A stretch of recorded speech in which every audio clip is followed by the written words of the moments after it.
Hola, hola, hola, hola, buenas tardes para todos, bienvenidos hoy aquí nuevamente a este espacio, a este rico momento que tenemos aquí en el canal Luna Activa, fabricantes de historias, porque aquí fabricamos historias, ya tenemos el café listo, ya estamos tomando cafecito aquí listos para hablar hoy y contar historias con una gran amiga, o sea, yo sí estoy muy contento de estar hoy acá con ella porque nunca hemos tenido la oportunidad de hablar así, o sea, como Anecdóticamente. anecdóticamente, o en una cámara más bien.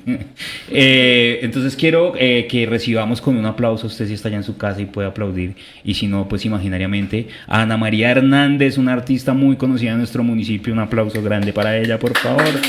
¿Sí? Hola Ana, bienvenida a nuestro podcast Fabricantes de Historias, de verdad que rico tenerte acá. Hola Juan, muchas gracias por invitarme y qué placer poder compartir un espacio de la palabra contigo. Pues sí, yo también contento, ¿no? Porque yo decía, qué chimba porque vamos a hablar, vamos a tener un programa charladito, contarnos de esas cosas que muchas veces hablamos en el trabajo, pues para aquí en Incidencias trabajamos juntos, pero que, digamos, no han trascendido de ahí, ¿no? Y que a veces nos reímos allá solos contándonos cosas y demás. En la panadería de En la la panadería de biblioteca. la esquina y de la biblioteca. Sí. Si nos ven ahí riéndonos es que estamos confabulando alguna cosa.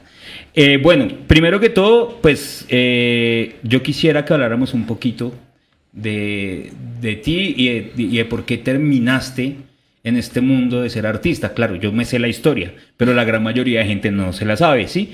Que nos cuentes un poquito, ¿no? De esa Ana chiquita y cómo llegó a ser artista y todo lo que hace, ¿no? Que nos cuentes de todas estas cosas artísticas en las que has estado metida, pues, toda tu vida prácticamente. Pues bueno, es una pregunta difícil de responder de forma corta, pero trataré de ser. Tenemos una hora, no hay problema. Quizás podría tomar más de una hora, quizás podría tomar días enlazar todos los acontecimientos que me llevan a ser artista, pero digamos pensando así como en las cosas más puntuales, una de las cosas que yo creo que es determinante para haber tomado ese camino es la sensibilidad.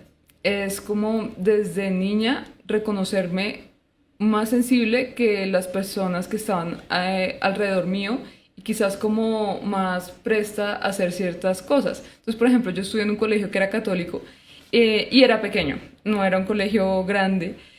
Mis compañeros eran, con ellos éramos como un grupo de 9 personas máximo y pasaba que pues era un colegio donde había muchas cosas que no se podían hacer en relación al arte.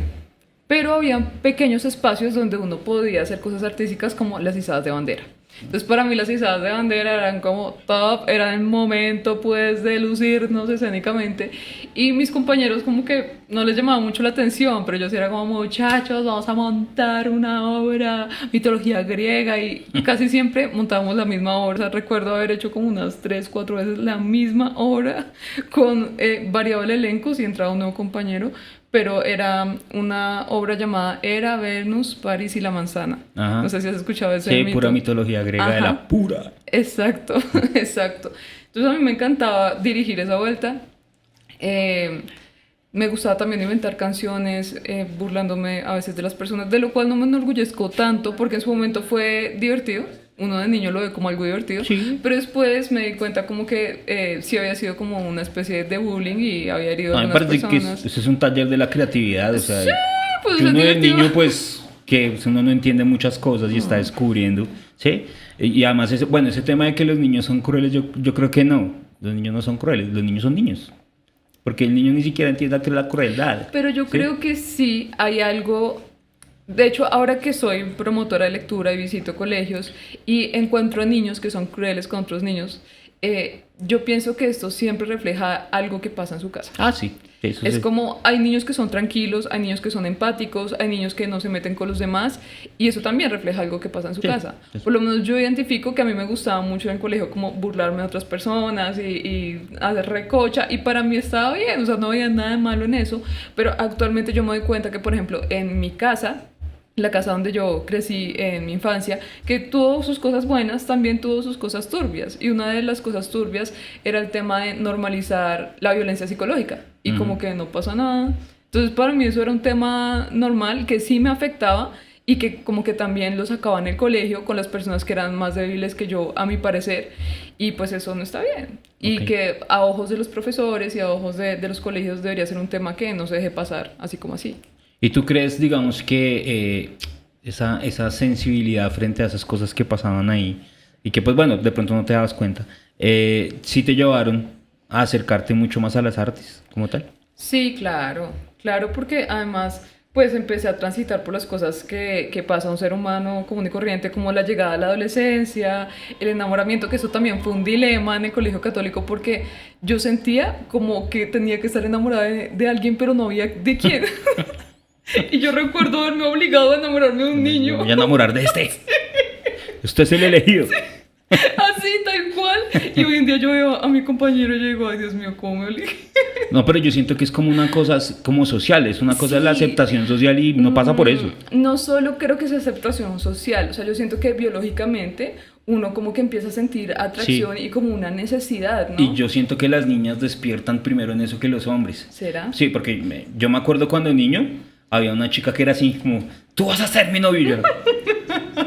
Yo no entendía nada, o sea, y ahorita me pasa con mi hijo, ¿sí? Que de pronto a las chicas le hacen comentarios y él es como, sí, se queda, no entiende todavía lo que está pasando ahí, ¿no? Entonces yo siento que ustedes sí tienen como un arranque primero, ¿no? Pero ¿y tú no sientes que, por ejemplo, tuviste como algún despertar sexual en una edad muy temprana? Yo he hablado con varios hombres que me No, han yo era contado... yo era muy inocente, man. Ok. Yo sí fui muy, no sé si por el ambiente en el que yo me crié de niño, pues porque yo soy mucho mayor que tú, ¿sí? Y bajo las condiciones morales en las que me crearon de niño, no, yo fui más bien muy tranquilo. Este tema del despertar sexual para mí se dio a los 13 14 años, o sea, yo no, Ok. no fui así como muy curiosito, no, fui más bien tranquilo, la verdad. Pienso que también puede variar de persona en persona, Sí, claro, ¿no? porque todos somos diferentes. Exacto. Bueno, yo quiero que hablemos de alguien muy importante en tu vida, ¿sí? De hecho, también hizo parte de mi proceso como artista, es tu mamá, ¿sí? Tú siempre que hablas de tu mamá hablas con emoción, porque pues sé que para ti ha sido una figura muy importante, pero ella como, aparte de ser tu mamá, inspiró, ¿sí? Tu trabajo como artista. Justo hoy me di cuenta o recordé una de las formas en las que ella me ha inspirado. Esta mañana tuve que visitar un grupo de adultos mayores, que era grande el grupo, y que a veces uno va con el temor de que te vean muy joven, ¿no? De que sea un grupo de personas ya grandes que digan, como no, está que nos va a enseñar, que nos va a hacer. Pero también, a pesar de ese temor, yo también tengo como una intención de, bueno, vengo aquí a compartir un buen momento con ellos, a recordarles cosas de los libros, de la música, etcétera. Y simplemente lo dejé fluir y en determinado momento yo les pregunté si se sabían algún vallenato. Y ellos, no sabemos ninguno. Entonces saqué una guacharaca de mi maleta y comencé a tocar la guacharaca. Y comencé, voy a hacerte una casa en el aire. Y todos, solamente para que iba esto. Y resultaron cantando toda la canción conmigo. Lo mismo, ¿se saben algún refrán? No sabemos ningún refrán. Y yo, a caballo regala, no se le quita el cabello. Y ahí empezaron a acordarse de más y más y más. Entonces, yo recuerdo desde muy pequeña haber visto a mi mamá, que precisamente ella es artista, ella es músico y fue maestra de muchas personas, sobre todo ella trabajaba en la zona rural con muchas personas que venían desplazadas por la violencia y que al final de sus duras jornadas laborales el encuentro con la música era una cosa muy importante para ellos y yo la veía relacionarse de una forma tan horizontal, tan abierta con estas personas. Yo recuerdo, siendo muy niña, que a veces ella tenía que dictar esas clases tarde, porque era el único tiempo que estas personas tenían, y ellos nos dejaban quedar en la casa, a mi hermana pequeñita, a mí y a mi mamá, y entonces, claro, nos teníamos que desplazar por las veredas de Tenjo, y yo veía a mi mamá esa apertura con la que se relacionaba con estas personas, y claro, eran personas que no solamente tomaban su clase de música, sino que creaban unos lazos muy bonitos con mi mamá. Entonces siento que ella me enseñó en gran parte el sentido del arte para el ser humano, que para mí es conectar. Y claro, Yo después, ya de muchos años, me metí a una academia, estudié actuación, he estudiado distintas cosas paralelo a esto, relacionadas con música, relacionadas pues con cuentería, con todo lo que yo hago de artes escénicas, pero siempre existe ese principio de el arte es para conectar entre seres humanos y para comunicar. Yo siempre que hemos hablado te he contado de pronto un poco la influencia que tuvo tu mamá en mí de alguna manera, eh, porque pues ella fue mi primera profesora de música. Claro, y ella se reía, ¿no? Me acuerdo que se reía mucho, porque la primera vez que tuvimos una clase, yo emocionado porque tenía como 12 años, y ella había sido profesora de mi hermano, que mi hermano sí, pues casi todo su proceso de la primera infancia en la música fue con tu mamá, y a mí me metieron ahí como, venga, haga algo con este chino, porque yo era el inquieto, yo no sabía lo que tenía, que ya sabemos que tengo trastorno de déficit de atención e hiperactividad, y pues a mí me ponían, era ya, entreténgaste, ¿sí? Y me mandaron con tu mamá, y yo le llego con unas partituras de Metallica, ¿sí? De One de Metallica.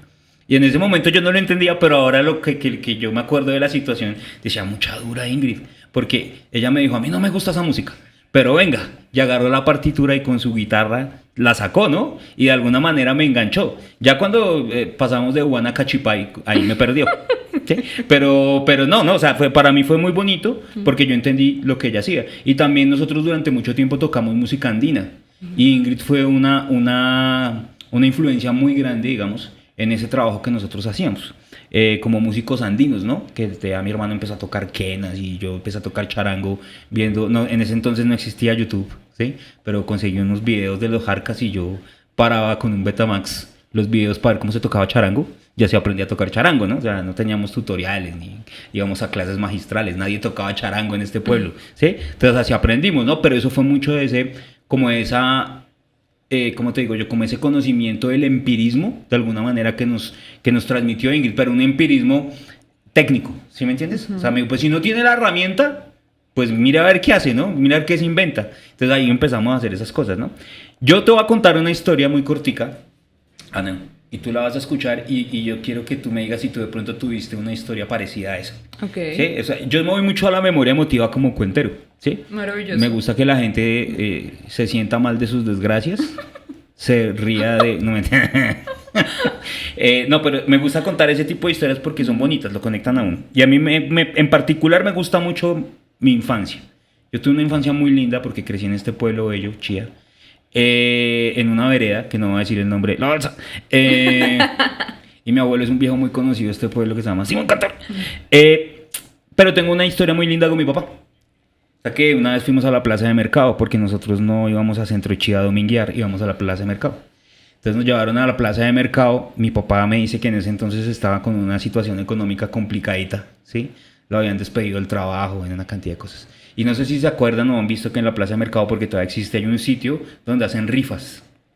Yo tenía como 4 años por ahí, ¿sí? Y mi papá salió conmigo, pasó ahí por la plaza de mercado, pues yo como cualquier otro niño veía un poco de juguetes, ¿sí? Y yo quería coger los juguetes. Y entonces yo me fui y había un camioncito de lata, todavía lo tengo, de hecho, el camioncito por ahí, camioncito de lata, y yo le dije a mi papá que quería ese carro, que me lo comprara. Y uno de niño pues no entiende que no hay plata ni nada, sino, quiero que me compres ese carro. Y mi papá me dijo, no, mijo, es que eso lo rifan. Y yo no entendía que era una rifa, mi papá me explica que es una rifa, ¿sí? Y yo le dije, ah, bueno, papi, entonces compra boletas para la rifa. Y mi papá dijo, mi hijo tenía 1.000 pesos en el bolsillo de esa época, estamos hablando del año 1985, ¿sí? Que no era nada tampoco, y costaban 4 números 1.000 pesos, y no tenía más plata. O sea, dijo, mijo, yo me gastaba esa plata y no había para hacer mercado, para nada, pero yo lo vi a usted tan emocionado con el carrito, hermano, que lo único que pude hacer fue sacar la plata y comprar las 4 boletas. Y yo le dije, papi, ¿y qué pasó? Se lo ganó, hermano, me dijo mi papá. Empezaron a sortear esa vuelta y de los 4 números cogí el que era y me ganó el camión. Mi papá me dijo, mire, para mí verlo, sonreír de esa manera en la que sonrió en ese momento cuando yo le entrego el carrito, me pagó todo, dijo. A mí no me importaba que tuviera plata, no tuviera plata, que hubiera para el mercado, que no hubiera para el mercado, pero verlo a usted feliz con ese carrito en la mano fue la vaina más bonita del mundo. Y me dijo, la suerte del que no se baña, mijo, porque preciso sacó el número con el que se ganaba el carrito. Entonces te cuento esa historia porque me gustaría que pensaras si tienes una historia así particularmente de tu infancia. Uy, sí, varias, varias. No solo de mi infancia, a lo largo de la vida, como que, para empezar, mi propia vida. Pues, digamos, Mi madre fue muy hippie y fue muy rebelde y fue muy libre en muchos aspectos. También porque ella creció en una familia donde mi abuela estuvo un poco, no, bastante desconectada de su instinto maternal. Ella no quería ser mamá y tuvo que hacerlo, pues, un poco a la fuerza, y fue una situación que repercutió en mi mamá de distintas formas al ser la hermana mayor. Entonces, su propia educación sexual y todo lo que tenía que ver con la juventud, ella lo hizo de una forma muy clandestina. Entonces, bueno, así como le pasa a muchas personas, yo fui producto de un embarazo que ella no buscó, y quien es mi papá, él no quería que yo llegara al mundo. Él le dijo a mi mamá, pues, aborte. Mi mamá dijo, no, no quiero abortar, entonces chao. Y él se desentendió. Y mi mamá, aún siendo una persona tan joven, sin tener los recursos, ella decide traerme al mundo. Y hoy es el día en donde yo miro atrás y digo como, yo no sé cómo mi mamá tuvo esa fuerza y ese amor para criarme, ¿no? Entonces tú me cuentas lo del carrito como, bueno, no, no tengo plata, pero mira, compro, apuesto, a ver si de pronto lo ganamos. Así fue, mamá. O sea, no tengo cómo sostenerme ni sostenerte, pero te doy la vida y me la juego.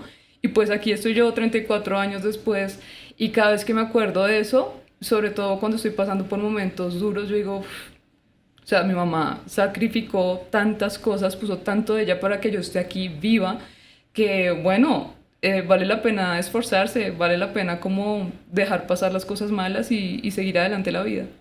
Claro, no, sí, te entiendo perfectamente. O sea, esas historias que uno, eh, digamos que en carne propia también las ha vivido, ¿no? Una vez me preguntaban que por qué yo me llamaba Juan Pablo. Y eso tiene una historia también, ¿sí? Y es chistosa porque yo me iba a llamar Camilo Andrés, como mi hermano. Al mal le tocó, le tocó heredar hasta el nombre a mi hermano. Y ya me iba a llamar Camilo Andrés y Camilo Andrés. Y yo nací el 13 de mayo de 1981. Y ese día, pues para los que no sepan, ese día es el día de la Virgen de Fátima. No, no me llamo y no me iban a poner Fátima, claramente. Pero ese día atentaron contra Juan Pablo II. Y mi familia es muy católica. Y mi papá estaba re ebrio, seguramente. Y salió corriendo, gritando por todo el hospital. Ya no se va a llamar Camilo, se va a llamar Juan Pablo.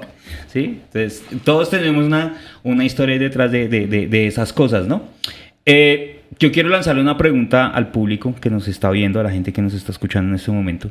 Y es una pregunta que le ha dado la vuelta a muchas cabezas, como la de Ana, como la mía, como la de una cantidad de gente que conozco. Y es, ¿será que el arte puede vivir? ¿Sí? No sobrevivir, porque es que uno tiene esa idea de que para vivir del arte hay que vivir de tocar en el bar, de tocar en la calle, o de básicamente como de limosnas. A veces siento que la gente cree que nosotros vivimos. Entonces le quiero preguntar a la gente que no sea artista, a ver qué nos dicen ahí en el chat, si en realidad se puede vivir del arte. Y te traslado la pregunta a ti. ¿Tú has podido vivir del arte? Afortunadamente sí.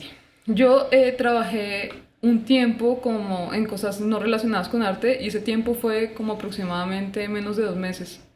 Y qué Eh, dolor, ¿no? ¿Qué hago O sea, acá? fue mi primer trabajo. O sea, cuando yo entré a la universidad, justo mi mamá se enfermó. Ella, pues, durante el colegio había siempre respondido por todo lo económico, pero en ese tiempo ella se enfermó, tuvo que retirarse de su trabajo, y yo tuve que conseguir cómo trasladarme hasta Bogotá, que yo estudiaba en la SAP, centro de Bogotá, vivía en Fagua. O sea, eran 3 buses de ida y 3 buses de vuelta. El tiempo más el dinero que eso implicaba, más el alimento, bueno, todo eso. Mi mamá me estaba apoyando ahí en la alimentación, que fue un súper apoyo durante toda mi carrera, pero yo tenía que buscarme lo de los transportes y lo de las cosas que salieran extra, libros, fotocopias, etcétera. Entonces yo nunca había trabajado en nada, o sea, que tuviera como que contratarme, nada. Y me acuerdo que yo me fui por Chía, así pasando hojas de vida, y me Qué decían, pero horrible. usted tiene experiencia, y yo no. Te Y bueno, entiendo, güey. en un restaurante, cuyo nombre no voy a decir, me contrataron. Em, en ese momento yo pensé, ay, qué buenos, tan lindos que me contrataron, sin tener experiencia, tan lindos. Pero después de un tiempo comprendí que en realidad me explotaron bastante. Me ponían a hacer muchas cosas, y pues bueno, las personas con las que yo he hablado después dicen, ah, no, pero eso es normal en los restaurantes. Yo me trataban muy mal, ah, eso es normal en los restaurantes. Y hoy pienso como, ¿por qué? Porque tienen que ser esas situaciones normales y menos mal, no duré mucho tiempo allí. Afortunadamente yo me estaba sintiendo tan mal en esa situación que me puse a buscar así con toda y encontré trabajo en un taller de cerámica en el que duré trabajando como casi 2 años. Y pude renunciar al restaurante. Me daba apenas para lo que necesitaba de la universidad. De ahí pues me empezaron a salir otros trabajos también con Toño Gómez aquí en Chía relacionados con títeres. Después me contrataron en un teatro de Bogotá que se llamaba Candú, que queda en el centro comercial Gran Estación. Bueno, era un parque y tenía un teatro. Yo trabajaba en el teatro de ese parque. Ese también fue un trabajo importante durante mi tiempo universitario. Y pues algo que me favoreció mucho fue haber sido juiciosa en la universidad, porque hubo profes que ya me identificaron como: "Vea, esta pelada es juiciosa, te gustaría trabajar en tal cosa, mira este contacto", y ese contacto me llevó a otro contacto, y así como que ha sido una secuencia de lazos entre personas que me han ido abriendo puertas. También he tenido fracasos, rotundos fracasos. Hubo un tiempo que trabajé en el Teatro Colón, pero renuncié porque precisamente por mi condición de ser muy sensible, hay cosas que quizás otros actores soportarían por el hecho de estar trabajando en Colón, ¿no? Entonces, oh, no, es un trabajo buenísimo, soporto lo que sea, no sé qué, pero pues a mí me la tenía montada la productora y no lo soporté, resulté renunciando y fue para mí duro eso, porque todo el mundo te está diciendo: "Ay, pero ¿cómo esa oportunidad tan grande? ¿Cómo la vas a dejar?"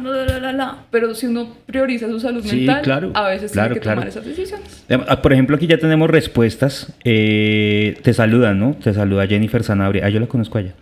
Te saluda Ángela Cantor. Te saluda Alirio Rondón. Qué chévere que estés acá. Por ejemplo, aquí Sergio Trujillo dice: del arte se puede vivir, pero luego de haberlo combinado con otros trabajos extras. Pero yo pienso ahí frente a esa aseveración que cuando tú entiendes que el arte es tu oficio y lo que tú quieres hacer en la vida, le metes todo y no necesitas otra cosa, creería yo, ¿no? Yo me acuerdo cuando me casé, yo le dije a mi esposa: yo sé contar cuentos y hacer música, no sé hacer nada más. Bueno, después aprendí a hacer pan y pizza y esas cosas, pero yo no sé hacer nada más, ¿sí? Y si el chino va a comer es de eso, porque ¿qué? Es duro, ¿no? Es duro, pero yo sinceramente en mi trabajo como artista, yo empecé a trabajar como artista a los 16 años, ¿sí? Que empezaron a salir toques y no sé, porque llegó un momento que tuvimos así como fama de pueblo y nos invitaban a inaugurar chances, pollerías, fuimos a tocar hasta en velorios, ¿sí? Y nos iba re bien. Claramente nunca nos enseñaron a ahorrar y nosotros despilfarramos mucho dinero, ¿sí? Porque no supimos manejar ni ese reconocimiento siendo tan jóvenes y ni mucho menos el dinero. Entonces cuando llegamos a los 30 años ya no nos soportábamos, ya ni queríamos estar juntos y nos separamos, ¿sí? Y acabamos con lo que pudo haber sido una historia musical muy interesante. Ahorita a los 40 y tantos ya estaríamos en otra cosa, pero fue porque no supimos organizarnos, ¿no? Es que yo creo que ahí viene un tema importante que también responde a la pregunta que hiciste, y es el tema financiero, el del conocimiento también de cómo administrar ciertas cosas, porque claro, uno de artista muchas veces se centra en la creación, en la chéveridad, la sensibilidad, pero uno también vive en un sistema capitalista Y que te saberse exige producir. pagar, o sea, sí o sí tú tienes que tener para pagar tu seguro, tu comida, muchas veces el arriendo. Entonces uno como ser parte del sistema sí o sí tiene que saber cómo solucionar eso o tener alguna solución frente a eso. Pero entonces, a mí que me pasó, que fue un totazo tremendo, fue que cuando yo estuve en la academia a mí me enseñaron a actuar y mejor dicho, a hacerla mejor y poner eso por encima de todo, aunque se muriera mi mamá, mejor dicho, tenía que llegar a la obra, y esa era como la filosofía, ¿no? Pero cuando uno sale al mundo real, entonces por un lado recuerdas que también eres un ser humano, ¿no? Además de actriz, eres ser humano. Tienes que comer. Sí, y por otro lado, entonces te das cuenta de que el mundo real es duro. Sí. El tema de los castings, el tema de la inestabilidad, o sea, yo no voy a decir que eso es un jardín de rosas. Yo digo, bueno, tengo el privilegio de decir, he vivido el arte, pero también soy consciente de que soy organizada. Es un trabajo durísimo también, sí, de organizarse. Exacto, porque es que hay momentos donde hay abundancia y hay contratos, pero hay otros momentos donde es desierto. Sí. Y si uno no se ha preparado para eso, la pasa muy mal. Muy mal. Entonces, siento que el comentario que decía ahorita Sergio, sí puede llegar a pasar eso, pero entonces también ahí es como uno responderse qué tipo de artista quiere ser. Porque, por ejemplo, yo tengo amigos que sé que no están pagando una gran casa, que viven en un cuartico, pero se dedican a presentar castings, a viajar, o sea, van a su cuartico a dormir. Y para eso, para ellos eso está bien, esa es la vida que quieren y su prioridad es hacer arte, aunque no estén viviendo a sus anchas cómodamente. Para mí, en lo particular, yo crecí en un sitio bastante estrecho. Y para mí es primordial vivir en una casa cómoda. Sí, me y pasa tener lo mismo. tener un trabajo que me pueda dar lo suficiente para pagar una casa cómoda. Entonces, yo no estaría dispuesta a vivir a punta de presentar castings y en un No, muy cuartico. berraco, muy Entonces, berraco. eso varía también. Sí, también es la vida que tú te quieras dar, ¿no? Exacto. Y, por ejemplo, en el caso personal que asumí tener familia y todo el rollo, yo, por ejemplo, soy muy minimalista. O sea, tú me ves a mí, siempre me he visto de negro o siempre estoy de azul y tú vas a mi casa y las cosas son contaditas. Sí, yo en mi casa, por ejemplo, no hallo eso de la casa de mi abuelita llena de porcelanitas y pendejaditas por todas partes y todo acumulado. Esa vaina me estresa, ¿sí? Entonces eso creo que también hace parte pues, de la personalidad de uno y como uno va creando su entorno. Pero pues para eso hay que ganar plática, ¿sí? Evidentemente, yo creo que uno de los grandes problemas que tienen los artistas es que no saben producirse. ¿Sí? Y yo muchas veces peleo con eso porque también he producido eventos. Entonces uno le dice a un artista, venga, mándeme su brochure. Y unas cosas, Dios mío, ¿sí? Una foto de hace 20 años, pixelada, en pantaloneta, ¿sí? Entonces digo, bueno, pues, ¿por qué no te tomas unas buenas fotos, viejo, de tu trabajo, ¿sí? Yo a veces, yo caí en ese error también, ¿no? Cuando empecé a contar y me pedían un brochure y yo no tenía fotos contando cuando tenía como 17 años y ya tenía 25, entonces ya está desactualizado, ¿no? Entonces yo siento que hay que trabajarle un poquito a eso. Bueno, vamos a saltarnos un poquito en este tema, y es que acá en Fabricantes nos gusta que el invitado nos recomiende cositas, ¿sí? Como para conocer un poquito su personalidad y quiénes son. Entonces siempre les pedimos una película, un libro y un álbum musical. Vamos a empezar con la película. Cuando tú me mandaste la imagen de la película, yo encantado porque esa película la amo. Uy, señor. Es la película de los que tenemos déficit de atención. ¿Qué? ¿Sí? ¿Por qué? Uy, esa Amelie está mal. Bueno, mal, sí. Sí. Identificación. Sí, claro. Yo le decía a mi esposa cuando le dije, mira la película que mandó Ana. No, es que es Ana, parce. No es la película, es que es Ana por donde sea. Entonces vamos a hablar, preséntala tú nos cuentas cuál es tu película. Ay, y vamos charlando de ella. Es mi película preferida sobre todas las películas que he visto en mi historia y se llama Amélie. Amélie Poulain. Sí, la primera vez que la vi fue gracias a una profesora que era bastante rebelde y en mi colegio católico nos hizo ver esa película a escondidas de la rectora. Y claro, cuando yo la vi, yo dije, ¿qué es esto? O sea, ¿qué es esto que estoy sintiendo en mi pecho? Yo no había sentido esto viendo ninguna película hasta ahora. Y empecé, yo creo que de forma inconsciente, como a construir... O yo no sé si ya era así. Es que hace poco cuando me di cuenta de lo fuerte que ha sido esa película para mí, yo dije, ¿será que es que yo inconscientemente construí como una vida similar a la de ella? No sé, o si fue como una coincidencia, pero sí, como que justo encuentro como una identificación fuerte con el personaje. Bueno, que me llama la atención actualmente que comprendo la película no solamente desde sentimientos, sino también desde como los conceptos que hacen parte de su universo. Me gusta mucho la paleta de colores que usan, Es preciosa. ¿no? Es muy bella, o sea, siento que uno le da como una calidez y también es como un mundo realista, pero a la vez fantástico, romántico, eso me encanta. La música de Jan Tiersen es increíble. Me gusta muchísimo. Yo he interpretado, sí, algunas de sus canciones las he interpretado en el piano y es muy lindo como a través de la interpretación uno se da cuenta de cosas que se repiten en sus obras, ¿no? Entonces, Sí, por ejemplo, Tiersen tiene él usa mucho la repetición de una figura y la transforma en pequeñitos detalles y eso me parece hermoso. Es como sacar el jugo a lo simple. Sí, tiene Eso una me idea parece. y sobre esa idea va Sí. haciendo cositas. Sí, Eso tiene Jan exacto. Tiersen y eso me parece precioso. Y solo con su piano. O sea, no Ajá. más. A mí, una cosa que me encanta de esa película, sí, y que digamos, por eso cuando la vi me enganché, porque no soy de ese tipo de películas, pero es la narrativa, el hilo narrativo de la película me parece muy bonito porque tiene unas salidas en las ramas así increíbles y es de la misma mente de Amélie, ¿no? O sea, cuando yo me vi la película, yo a veces Ana me la imagino así especulando cuando está mirando por otro lado. Especulando igual que Amélie, que está haciendo que está haciendo el otro. ¿Sí?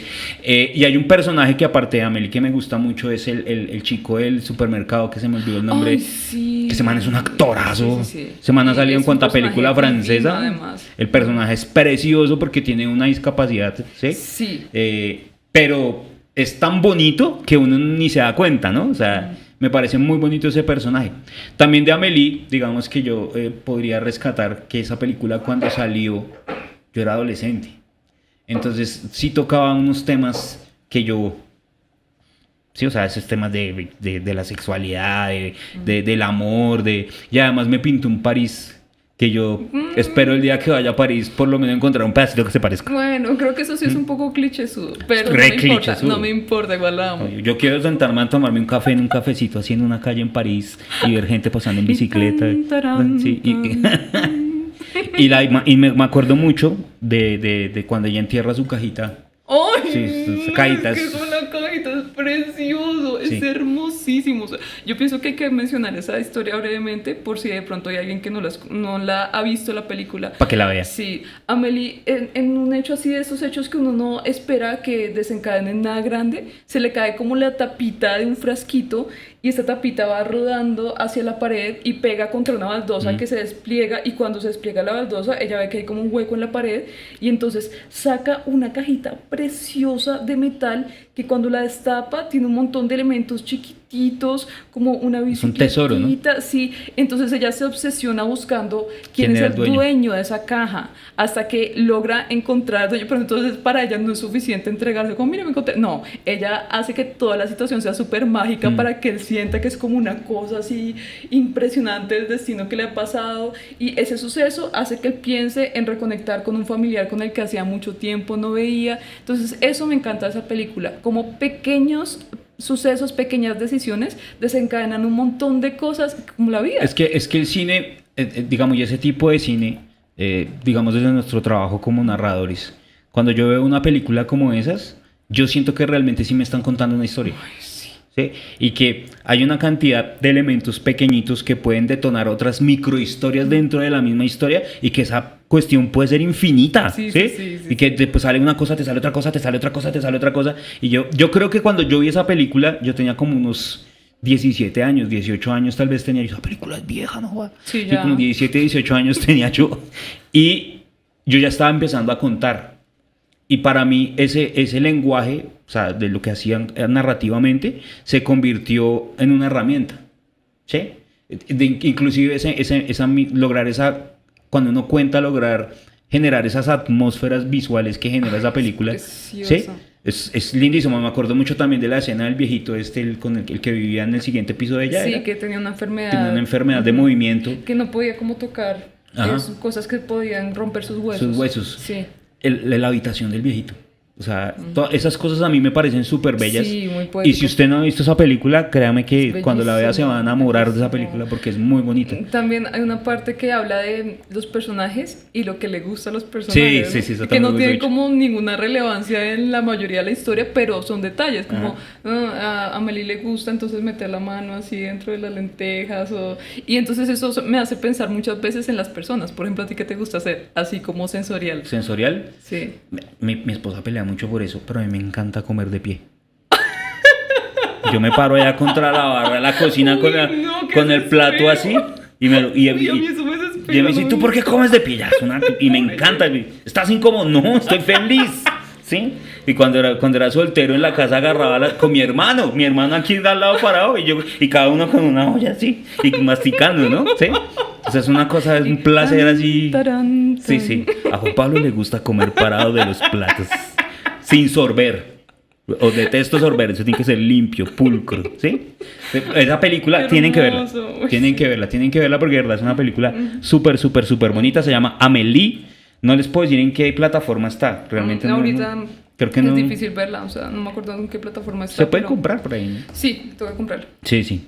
Bueno, ya hablamos de la película, que me parece que pues si uno va a hablar de historias y de cómo le inspiran las películas, pues nos acaba de quedar clarísimo. Tú narras, cantas y actúas, ¿cierto? Y esos son lenguajes que a ti pues te complementan y hacen parte de lo que ya te construyó inclusive hasta como persona, ¿no? Y eso es algo que te admiro, y te admiro bastante, porque pues yo soy narrador y músico, pero nunca he podido contar y tocar al tiempo. No sé por qué, no sé si es por el déficit de atención que no puedo hacer sin una sola cosa a la vez, ¿sí? Pero yo he visto trabajos tuyos, especialmente este de Crónicas de la Mandarina, aunque no lo he visto completo, que no, pues ser papá es muy berraco, no lo he podido ver completo, pero he visto apartes, ¿sí? Quiero que nos hables un poquito de ese montaje de Crónicas de la Mandarina, porque me parece que sería chévere que la gente escuchara eso. Bueno, pues yo empecé a vivir sola hace algunos años y ha sido algo muy hermoso el tema de la independencia y de ser una mujer independiente, ¿no? ¿Y por qué digo una mujer independiente? Porque soy consciente de que muchas de mis antepasadas no tuvieron ese privilegio de tener un espacio para ellas solas y para crear. Entonces como que yo constantemente pienso en esta idea y me impulso a hacer muchas cosas y algo de lo que más me ha fluido hacer es canciones.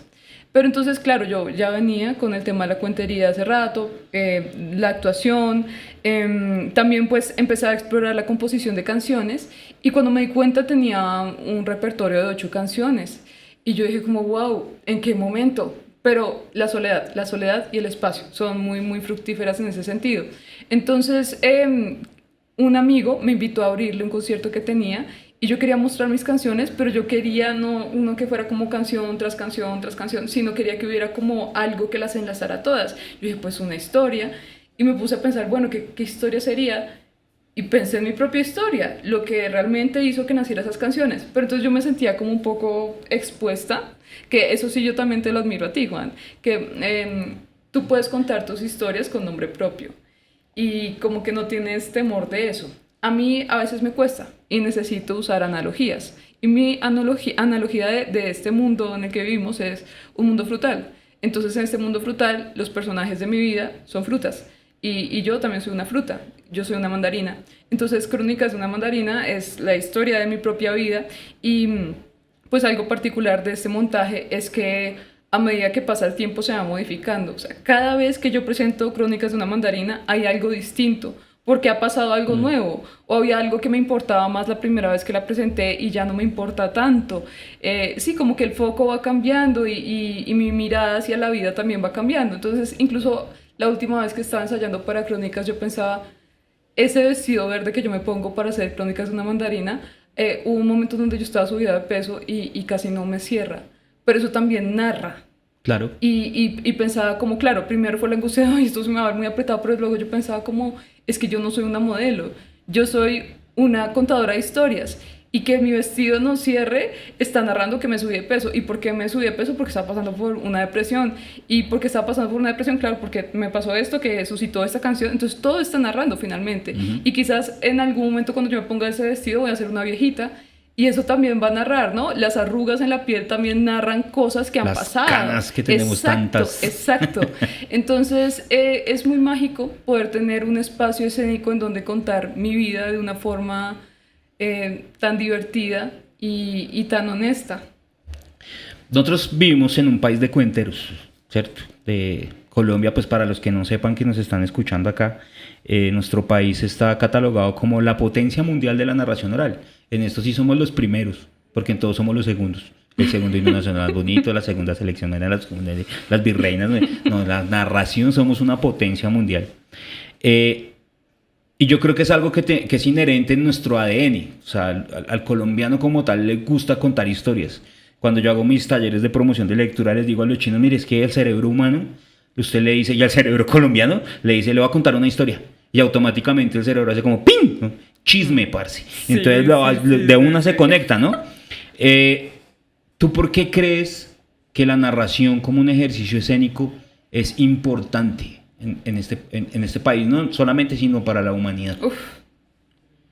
Yo siento que el ser humano por naturaleza tiene una necesidad de contar.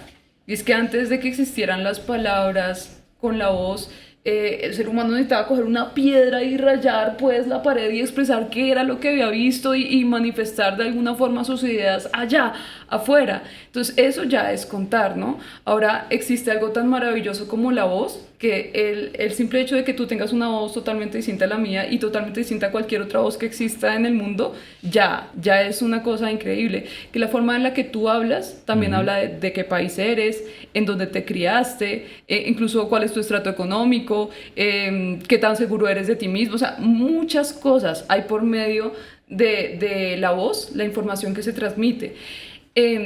Entonces, cuando tú cuentas, independiente de lo que digas, ya estás usando tu voz. Con solo usar tu voz, ya estás contando de ti.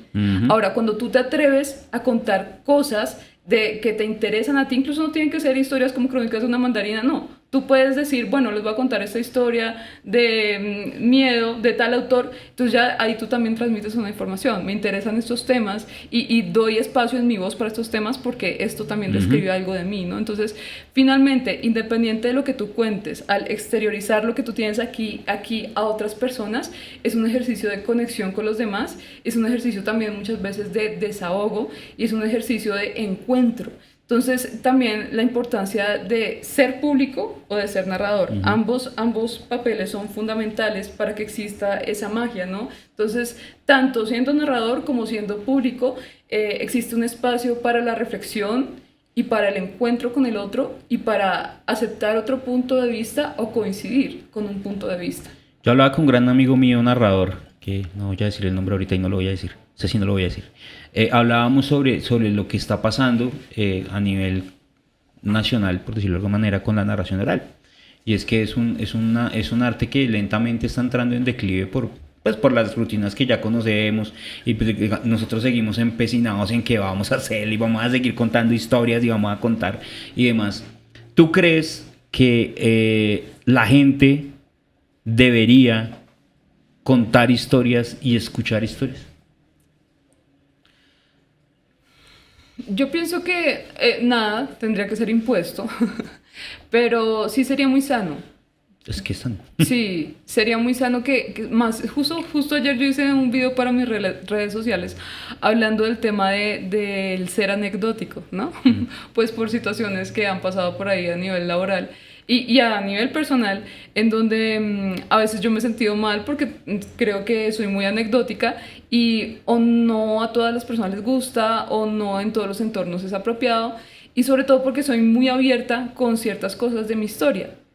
Entonces yo pienso como hay cosas que parecen como tan tontas pero que han sido tan significativas. Por ejemplo, yo me acordaba, algún momento yo usé Facebook para desahogarme porque en el lugar donde yo vivía había una plaga de ratas. ¿Y por qué había una plaga de ratas? Porque hay gente que tiene una pésima costumbre de envenenar a los gatos. Antes en el campo habían costumbres no tan chéveres como esa. Entonces, claro, pues el ecosistema se desequilibra y hubo una plaga de ratas. Entonces, en el lugar donde yo vivía, pues en el techo, debajo del piso que era de madera, ratas y se empezó a volver una situación insoportable. Entonces, claro, para algunas personas eso está muy mal visto porque te van a decir que somos cochinos, que no sé qué. Yo puse en Facebook como hay una plaga de ratas en mi casa, ¿qué puedo hacer para solucionar? Claro, algunas personas se escandalizaron, como de mi familia, ¿cómo publica eso? Pero asimismo, una persona que trabajaba conmigo me dijo, oye, a mí me pasó lo mismo, mira que me funcionó este aparato que emite como unas ondas. Yo no tenía ni idea que eso existía, pero porque pude saberlo, porque exterioricé el problema que me estaba pasando y dejé de lado la idea de, ay, pero ¿qué van a pensar de mí? ¿No? Entonces, es solamente un ejemplo sencillo de cómo uno a veces cuando comunica y se permite que el otro escuche lo que a uno le ha pasado, entonces puede haber una conversación y puede uno encontrar una solución o otro punto de vista. Ahora si pasamos esto a otras situaciones con historias aún más complejas, donde uno se permite contar o se permite escuchar, pues puede ser todavía más complejas las acciones que se desencadenen en la vida. Claro, y estoy totalmente de acuerdo contigo en eso. O sea, la gente a veces no cuenta las cosas por temas sociales, ¿no? Y cosas así. Bueno, segunda recomendación, tu libro. El libro que nos quieres recomendar hoy. Tengo que reconocer que ese sí no lo he leído, ¿sí? O sea, yo lo vi y dije, uy, no sé si no lo conozco. Entonces vamos a dejar que Ana nos cuente y nos enamore de ese libro que tanto le gusta. Bueno, este es un libro de Marina Colasanti que precisamente habla de las historias de un viajero, pero no simplemente eso, historias de un viajero. Siento que quizás a ella le pasó lo mismo que a mí con Crónicas de una mandarina, que tenía como cuentitos así sueltos y necesitó una forma de enlazarlos todos. Y fue una forma maravillosa. Ella se inventó la historia de un hombre que venía de una familia que había vivido muchas guerras. Mejor dicho, a él le mataron a sus tíos, a sus papás, a sus abuelos, o sea, sangre por doquier. Y él estaba harto de eso. Entonces él dijo, no, nada más va a volver a pasar eso nunca más aquí en mi tierra, entonces quiero que construya una muralla gigantesca y que nadie más se vuelva a entrar aquí. O sea, vamos a vivir protegidos de la guerra y vamos a vivir en paz.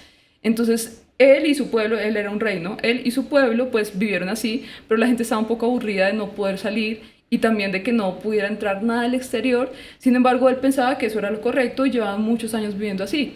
Pero un día llegó un viajero y entonces él necesitaba atravesar ese lugar donde ellos vivían y él tocó la puerta de la muralla. Entonces fueron allá todos asustados, como, ¿pero quién? Nunca nadie ha tocado. Y el man les dijo, como, no, venga, es que necesito atravesar, déjeme pasar. Y entonces fueron a pedirle permiso al rey, pensando que le iba a decir que no. Pero resulta que él en su interior también estaba sintiendo curiosidad por el mundo exterior, pero tenía mucho miedo. Entonces dijo como, bueno, sí, déjenlo pasar, sí, sí. Pero cuando él se puso a pensar, él es un viajero, él conoce muchas cosas que yo no conozco y probablemente no voy a conocer y me puede contar. Entonces como que empieza a dilatar el paso del viajero por este pueblito y le dice como, venga, pero antes de que atraviese, venga, lo invito a una cenita. Ah, venga, pero le muestro tal cosa. Y en cada lugar donde van parando, el viajero le va contando una historia. Y al final, bueno, es el spoiler, pero igual vale la pena leerse el libro. Al final el rey decide irse de viaje. Entonces es maravilloso y cada historia es de una sutileza que a veces yo me he encontrado libros de Marina Colasanti en la sección infantil. Y no. Y sí, porque es que son cuentos de un lenguaje tan sencillo, tan fresco, tan hermoso, que hasta un niño lo podría escuchar y encontrar cosas que le llamen la atención. Pero también es un lenguaje que entiende un joven, pero también es un lenguaje que entiende un adulto. Y a mí eso me encanta de Marina Colasanti. Es muy clara con su lenguaje. Hay que leernos ese libro. Ahí tenemos Sí. una imagen, si lo quieren conseguir, pues yo creo que de pronto hasta en la red está, ¿no? ¿O no está? No, ese está? libro no es tan Entonces fácil no de lo conseguir, busquen allá. pero por internet yo lo conseguí. Ah, bueno. También para mí es importante porque fueron los primeros cuentos que yo narré como cuentera ahí. Sí, nosotros casi todos empezamos con el cover, ¿no? O sea, contando Sí, cuentos sí, de sí. literatura y ahí va uno creciendo y va armando, ¿no? Hasta que llega a descubrir su voz y su estilo particular. Ahora, por ejemplo, hablando directamente de los libros, nosotros dos compartimos ese ejercicio de ser promotores de lectura. A mí hay gente que me pregunta, ¿y eso es un trabajo? ¿Y yo le digo, pagan? sí, la paso una chimba. Eso Les pagaría por eso hacerlo. se le decía a mi hermano una vez, estábamos él estaba acompañando a hacer unas cosas en Tabio y entonces yo entré a una tiendita y estaban unos señores de esos que trabajan con empresas de telecomunicaciones, no voy a decir los nombres, y eran dos empresas, ¿no? Como el Encuentro así, Millonario Santa Fe, pero estos eran de dos ahí, no, contándose sus desgracias laborales. Oh, qué lindo. Y yo estaba tomándome una gaseosa así. Y los veía cómo se contaban cosas, ¿no? No, hermano, yo me toca levantarme a las 4 de la mañana y salgo en el carro y me toca irme hasta, no sé, de La Vega y luego devolverme y instalar. Y a veces me toca dormir entre el carro y no sé qué. Y yo así tomando mi gaseosa. Y dice, y hermano, y entonces imagínense, me pagan el mínimo, ¿sí? Y yo, mira, estos manes, cómo huelen. Yo estaba traumado en ese momento. Yo me terminé mi agüita con gas. Ellos se quedaron allá contándose su historia. Yo me voy donde mi hermano y le llego y le digo, oiga, hermano.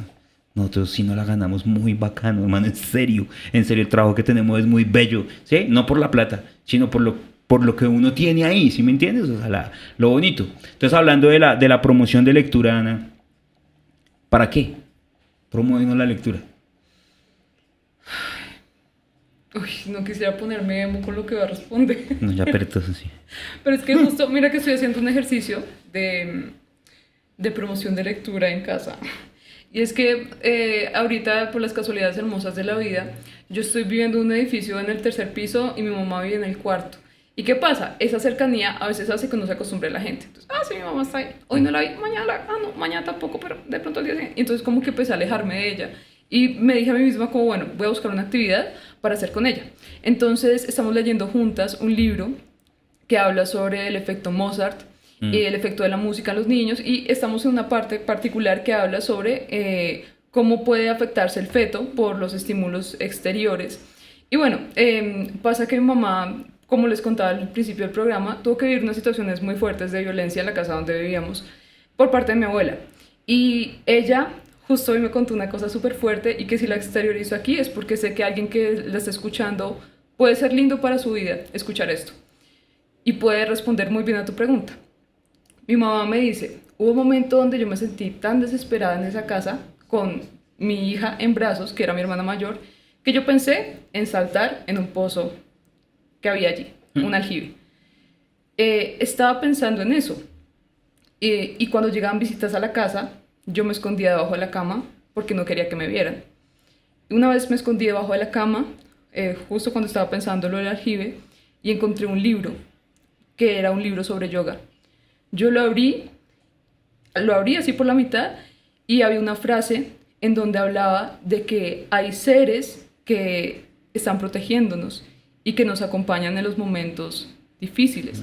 Eso lo decía el libro de yoga, y fue una frase que a mi mamá le dio la fuerza que ninguno de los seres que la estaban rodeando se la dio, ni ninguna de las circunstancias que estaba pasando en su vida, y le sembró una esperanza de que habían cosas mejores para su vida y que valía la pena seguir viva.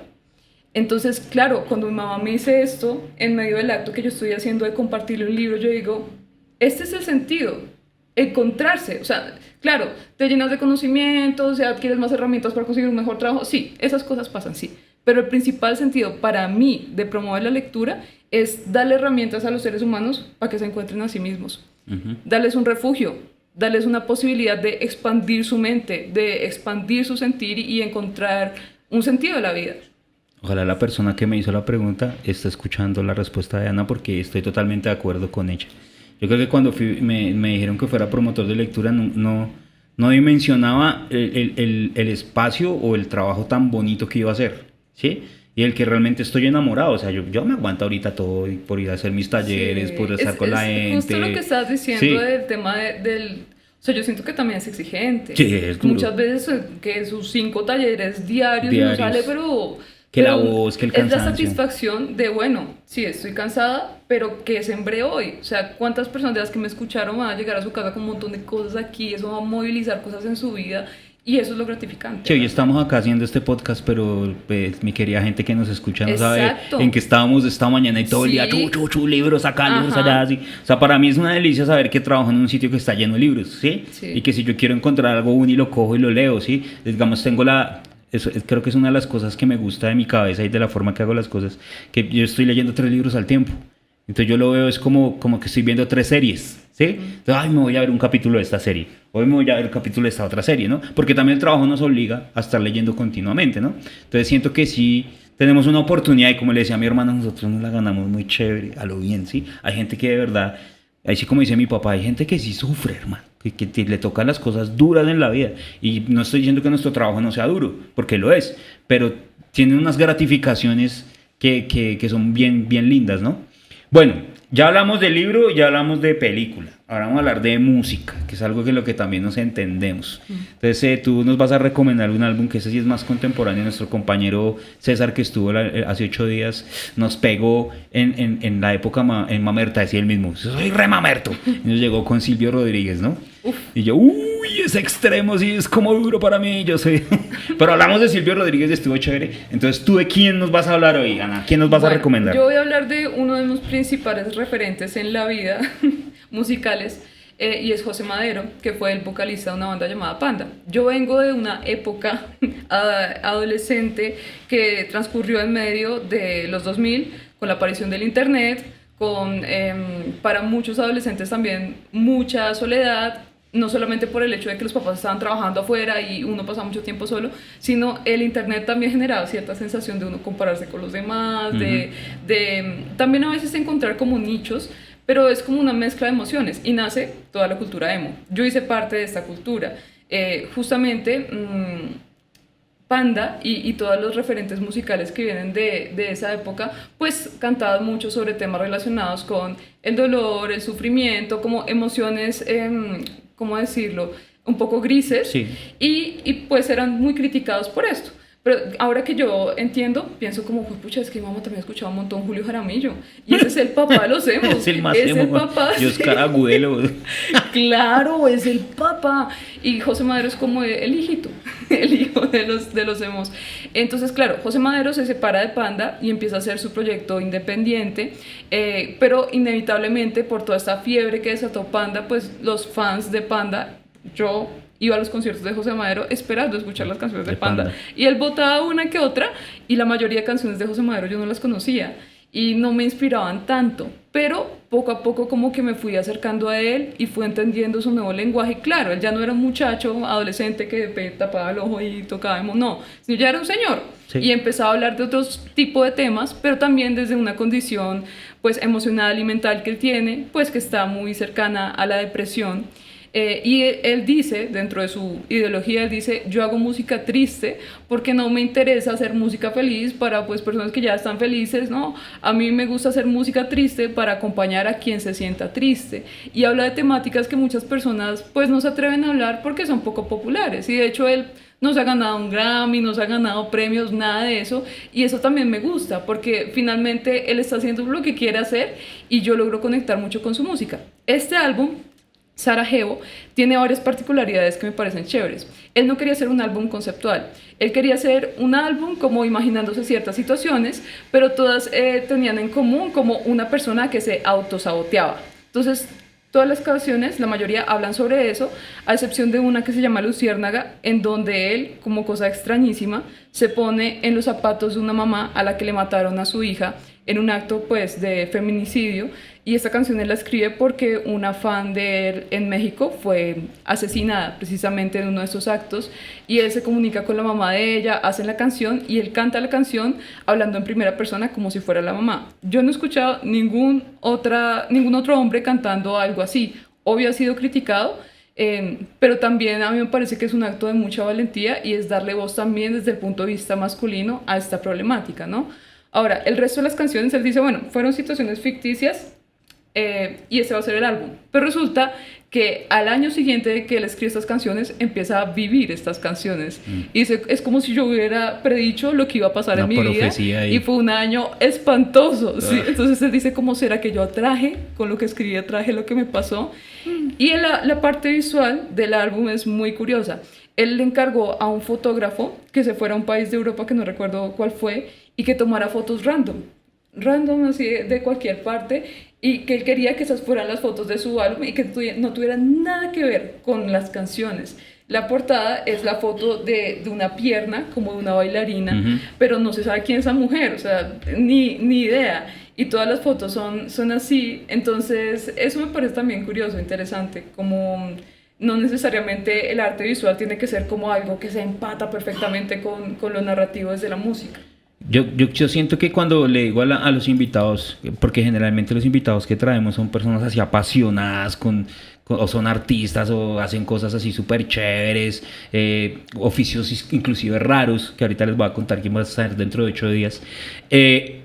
Cuando uno le hablan de la música, es un encuentro muy personal, porque digamos, uno como que se hace fan de alguien y ya eso se vuelve una religión, y yo te entiendo completamente porque yo soy el man Metallica, ¿sí? O sea, tengo amigos que empiezan a hablar de Metallica y dicen, no, eso es con Juan Pablo, eso no es como yo. O sea, yo me sé al derecho al revés la historia de esos manes, lo que hicieron, lo que no hicieron, dónde tocaron, tengo tatuado el logo en un brazo, o sea, soy fan de los manes a morir, ¿sí? Y eso creo que es algo que se transmite en la sangre también, ¿sí? Mi papá o sea, yo creo que si a mi papá le gustaron los tatuajes, se hubiera tatuado a Carlos Gardel en el pecho, ¿sí? Se sabe todo de Carlos Gardel al derecho al revés. Mi mamá de Miguel Bosé, ¿sí? Ama a Miguel Bosé. Mi hijo es fan de Iron Maiden, pero una cosa loca. Entonces es una cosa que se va transmitiendo, ¿no? Mi esposa de Aerosmith, ¿sí? Entonces todo como que se va transmitiendo, y cuando uno les toca el tema de la música, son más apasionados que con el libro y la película. No, porque es que la música se convierte en la banda sonora de la vida, ¿sí? Entonces tú puedes perfectamente relacionar una canción de José Madero en algún momento de tu vida. Muchas. Yo tengo canciones de Metallica hasta para bailar, ¿sí? Que yo le decía a mi esposa, mira, con estas canciones del Kill Em All bailábamos merengue. Y así hacíamos en la sala de la casa, porque nos decían que eso no se podía bailar, y no, venga, bailamos, ¿sí? Entonces uno relaciona la música mucho con eso, ¿no? Y es apasionante. Yo creo que como es el arte más popular, ¿no? O sea, todo el mundo escucha música, de alguna manera siempre estamos conectados. Y a nosotros en el programa pues de ninguna manera nos interesa sesgar, ¿no? Ni mucho menos, ¿cómo es esa palabra? A mí siempre se me olvida. Censurar la música como una expresión artística. O sea, perfectamente aquí un fan me dice que me encanta el reggaetón. Yo, pues, ven, enamóranos, ¿sí? Chévere. Entonces, sería chévere. Bueno, Ana, se nos está acabando el tiempo ya. Nos queda apenas un minutico. Quiero darte las gracias por haber venido, a la gente que se conectó en el chat, que nos preguntó. Compartan el capítulo para que más gente lo vea y puedan conocer un poco la vida de Ana. Quiero también pues de una vez invitarlos antes de que Ana se despida para el próximo capítulo. Vamos a tener invitado a un personaje que se llama Adrián Alarcón, que es maestro cervecero. Vamos a hablar de cerveza, de la bebida de los dioses. Entonces vamos a ver qué nos cuenta Adrián. Entonces Ana, muchas gracias. Y qué rico tenerte acá y esperemos que te tengamos prontamente por acá de nuevo en Fabricantes de Historias. Muchas gracias por la invitación, Juan. A los que quieran seguirme, mis redes son Ana Hernández Artista, así me encuentran. Gracias por también abrir este espacio a compartir tantas historias chéveres, que de por sí tú ya tienes un montón de historias chéveres que contar, pero también qué chévere que estés en ese ejercicio de indagar en las historias de otras personas. Súper lindo. Sacaré material. Muchas gracias a todos. Y recuerden seguirnos en las redes sociales como @Fabricantes de Historias en Facebook y Fabricantes-1 en Instagram. También que sigan al canal @Luna Activa, o sea, Luna A mayúscula activa. En Instagram, en Facebook, en TikTok y en YouTube, si no estoy mal, si se me olvidó alguna, perdón.